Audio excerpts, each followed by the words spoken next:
নমস্কাৰ আৰম্ভ কৰিছো নতুন এটা ভিডিঅ' আশা কৰিছো ভিডিঅ'টো চাই আপোনালোকে খুবেই ভাল পাব আমাৰ ছোৱালীৰ আৰ্ট স্কুলত 15 ডেজৰ ওয়াৰ্কশপ চলি আছে তাৰে আজি এটো প্ৰথমটো দিন তাকে আপোনালোকক অকমান দেখাম বুলি ভাবিছো আৰু আমি ৰাতিপুৱাই গলো এয়া ওয়াৰ্কশপ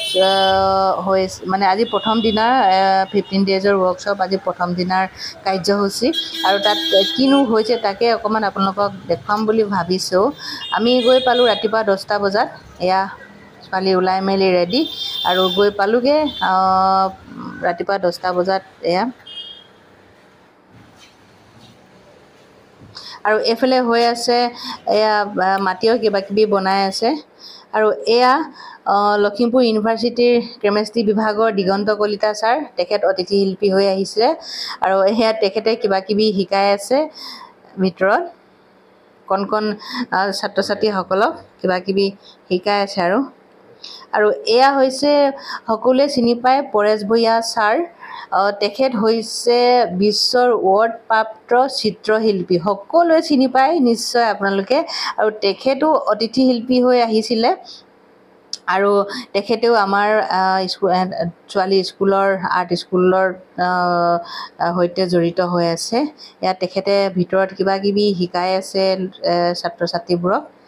এয়া দেখিছেনে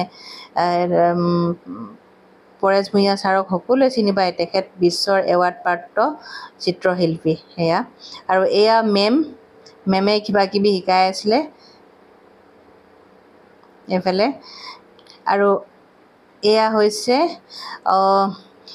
প্ৰকাশ পেগু ছাৰ তেওঁ হৈছে কোকৰাঝাৰ আৰ্ট কলেজৰ প্ৰাক্তন ছাত্ৰ আৰু তেখেতে এয়া মাটিৰ কিবা কিবি বনোৱাত ব্যস্ত হৈ আছে মানে ইহঁতক শিকাই আছে মাটিৰ কিবা কিবি বনোৱা আৰু আজি হৈছে প্ৰথম দিন কিন্তু মোৰ ভিডিঅ'টো আপডেট দিয়া দেৰি হৈছে 1 জুলাইৰ পৰা হৈছিলে আৰু মানে সময়ৰ ইমান অভাৱ হৈছে মোৰ ভাবিছিলো যেতিয়া ইহঁতৰ স্কুল বন্ধ হ'ব তেতিয়া মই ধুনীয়াকৈ ভিডিঅ'কেইটা দিম কিন্তু ইমানে মানে যেতিয়া বন্ধ হোৱা মাত্ৰই মানে বিজি হৈ পৰিলো ইহঁতৰ লগত আৰু এজনী আমাৰ ছোৱালী তাইও কিবা কিবি বনাইছে এইটো আম বনাইছিলে নেকি হয়নে ধুন আম বনাইছিলে আম বনাইছিলে আৰু ইয়া প্ৰকাশ পেগু ছাৰ ধুনীয়াকৈ বনাইছে এয়া এইটো বোলে আমাৰ ছোৱালীয়ে বনাইছে বুলি কৈছে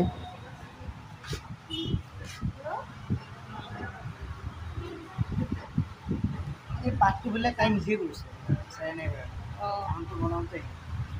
এটা আম বনাই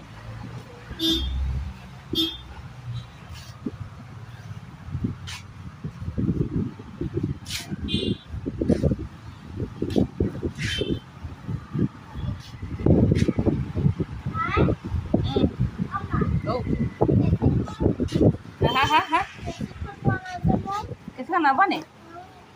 घरला गोल के खाई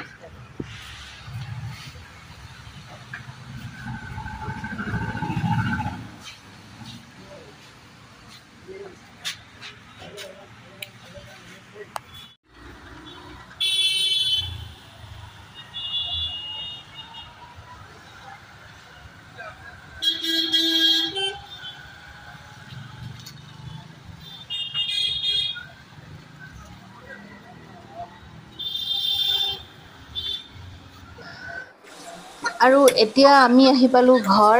যেহেতু 5:30 বজাত ছুটি হ'ল বোলো সোনকালে ভাতকেইটা বনাই খাই বৈ কাইলৈ আকৌ 10টা বজাত যাব লাগিব আৰু কি কাইলৈ মানে ল'ৰা স্কুলো হ'ব